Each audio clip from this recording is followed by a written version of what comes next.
El ICAP también es de los que prestamos el servicio del turno oficio.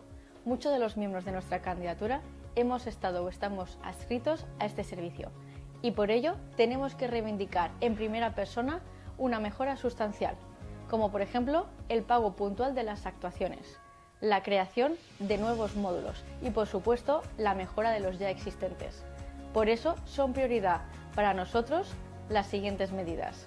La dignificación de los profesionales de la abogacía que prestamos este servicio, y esto engloba desde exigir el respeto a las administraciones, no permitiendo ni agresiones, ni desprecios, ni inferencias en el ejercicio del turno de oficio, hasta hacer llegar a la sociedad cuál es nuestra realidad y la importancia de nuestra función social, mediante campañas divulgativas. Togas limpias. El colegio limpiará semanalmente las togas para que no tengamos que ponernos togas que andan solas.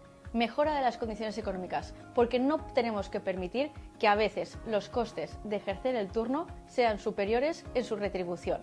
Por ejemplo, trabajaremos para establecer convenios con comisarías, juzgados, puertos, aeropuertos, para garantizar plazas de parking gratuitas para el turno. Trabajaremos para el pago de la disponibilidad, mejora y creación de los nuevos módulos. En vallejonavarro.cat encontrarás todo nuestro plan de gobierno en materia del turno oficio. El ICAP es tuyo.